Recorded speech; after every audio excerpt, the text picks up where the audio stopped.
l'Assemblée des femmes.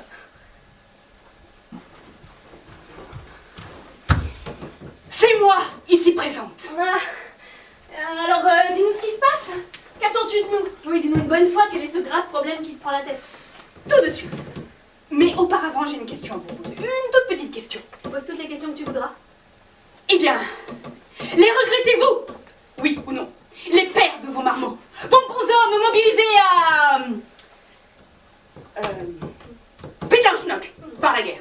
Je sais bien, moi, que vous avez tout un mari qui a quitté la maison. Ah, misère de moi. 5 mois que le mien est parti en Thrace, où il a l'œil sur le stratège Eucratès. Eh ben, quant au mien, il revient parfois du front. C'est un oiseau de passage, hein. Il reprend son attirail et son vol et put, leur vol a disparu. Plus l'ombre d'un amant. C'est inadmissible, mesdames. Insupportable. Nous devons mettre fin à cette guerre. Si je trouvais un moyen, seriez-vous d'accord pour m'aider? Moi, j'en suis. Et tu sais, je mettre en gage la robe que voici pour en boire l'argent le jour même. Je suis partante moi aussi. Tu sais, être fendu en deux, là, du haut en bas, comme on ouvre une limande pour faire don de la moitié de ma personne. Ah, très bien. Alors, je vais tout vous dire, le secret n'est plus de mise. Mesdames, croyez-moi, nous avons le moyen d'obliger nos maris à faire la paix. Et ce moyen, c'est de renoncer. Renoncer à quoi? Explique, s'il te plaît. Oui, mais en aurez-vous le courage? Ah, nous l'aurons. Nous l'aurons, même si nous devons en crever. Alors, très bien. Je vais tout.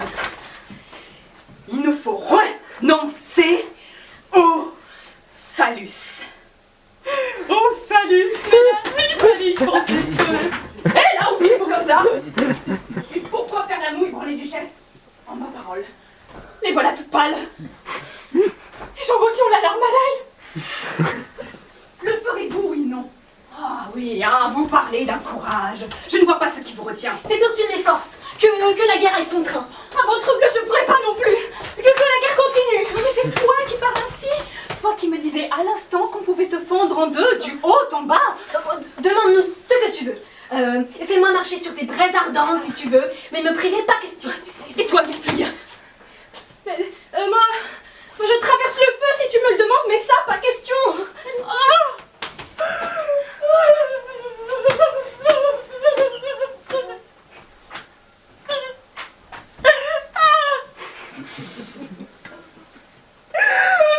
Je comprends pourquoi nous sommes le grand sujet des tragédies.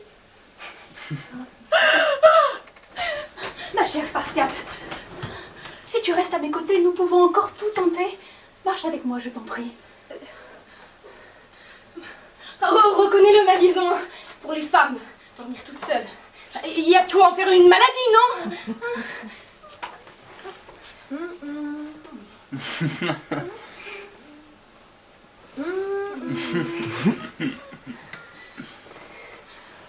Oh, mes fiches, je marcherai tout de même avec toi, car nous aussi avons grand besoin de la paix. Oh, ma chère amie, tu es bien ma seule vraie amie. Bon. Et si, dans la mesure où la chose est possible, hein, nous nous abstenons de ce que tu dis? Le ciel nous en préserve. Crois-tu que ce serait le bon moyen de rétablir la paix?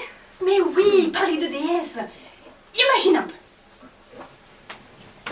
Nous sommes chez nous, bien pomponnées, toutes nues, dans nos nuisettes d'Amorgos. Et voilà nos maris qui brûlent de nous mettre sur le dos. Mais nous, au lieu de leur dire « Oui, oh viens mon chéri !» nous nous refusons.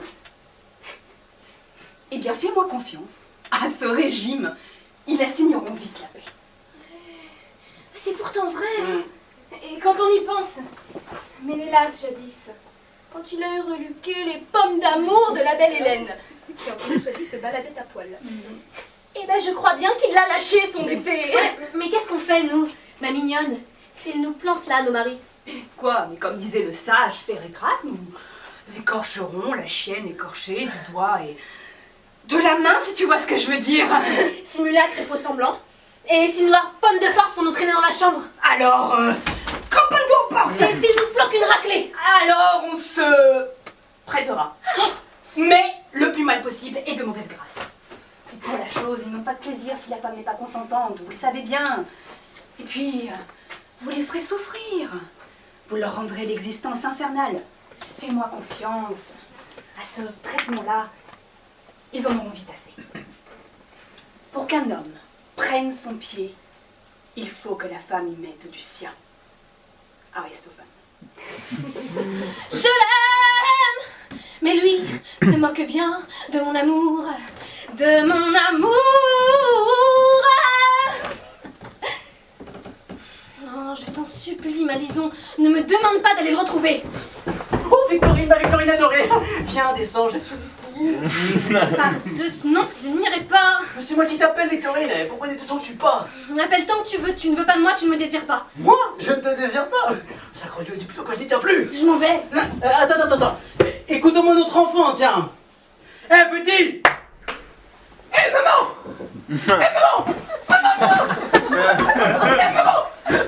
Es-tu devenue sourde? N'as-tu pas pitié de notre enfant qui n'a pas été baigné ni allaité depuis une semaine?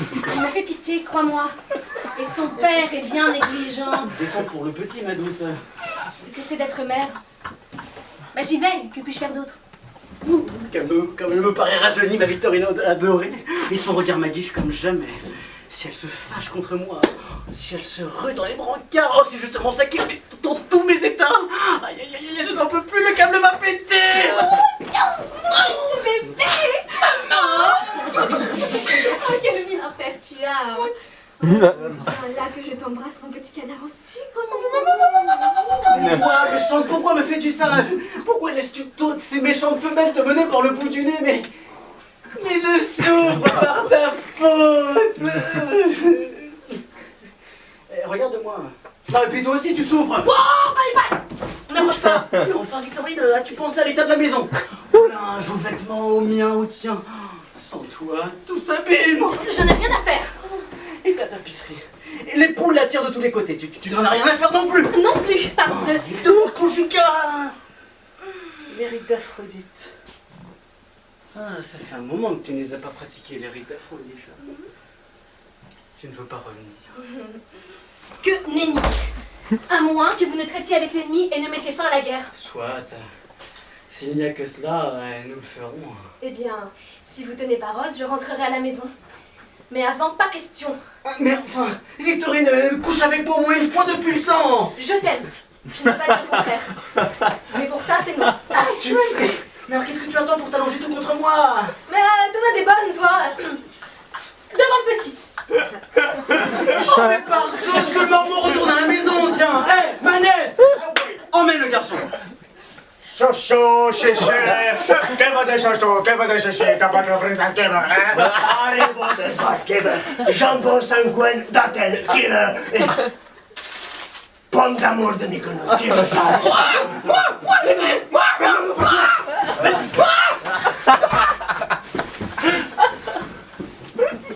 Tu vois, le petit ne te dérange plus. Alors qu'est-ce que tu attends pour t'allonger contre moi? Mais mon pauvre ami, où veux-tu que nous fassions cela? Oh, et dans la grande de Pan, là, tout à côté. Ça serait bien, non? Mais tu sais bien qu'après, je devrais faire mes ablutions pour entrer à l'acropole. Et tu pourras aller te laver à la fontaine de l'Eclipsir. Et mon serment malheureux, devrais-je me parjurer? Mais je prends ça sur moi, t'occupe pas ton serment! Oh, c'est d'accord!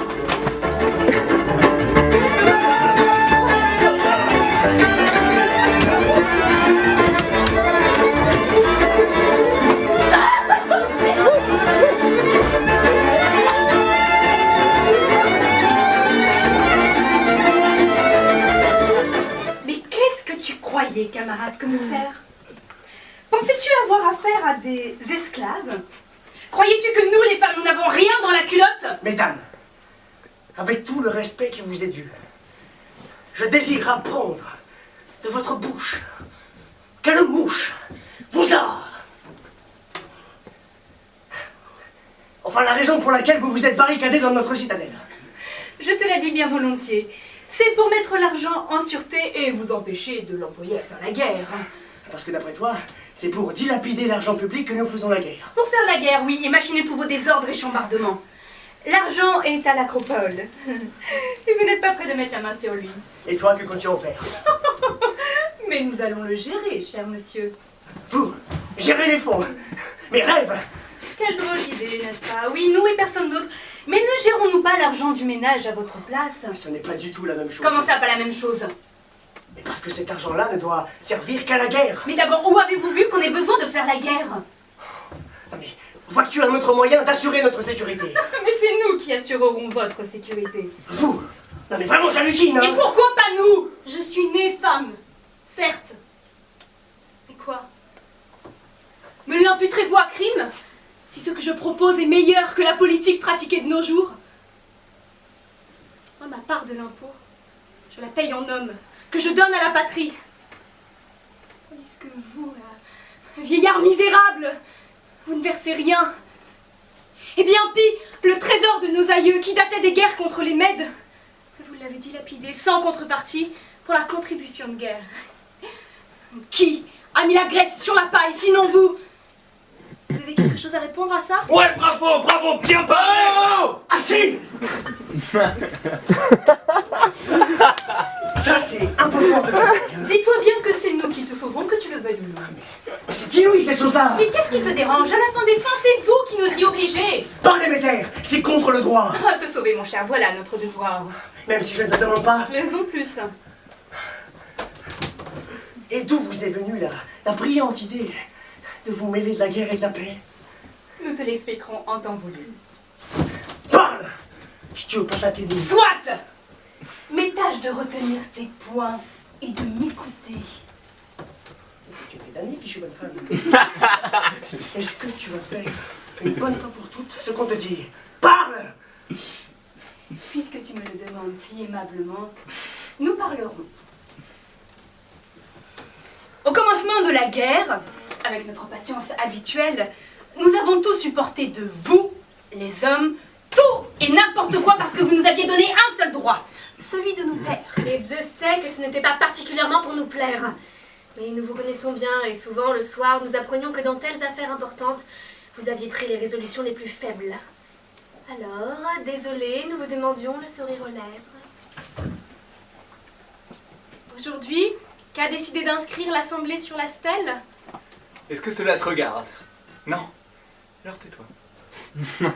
C'est pourquoi je me taisais. Mais d'une fois sur l'autre, nous apprenions que vous aviez pris une résolution pire que la précédente. Nous vous demandions. Mais comment, mon mari chéri, pouvez-vous agir ainsi, toujours en dépit du bon sens? Aussitôt, c'était les regards en dessous, les menaces. Vas-tu te remettre à ton tissage? Ou c'est la tête qui va t'en cuire? La guerre restera affaire d'homme, a dit Homère. Et il avait bien raison. Raison! Et comment ça, malheureux que vous êtes? Vous preniez les résolutions les plus funestes et n'acceptiez jamais d'être conseillé? Et nous vous entendions gémir dans la rue en public.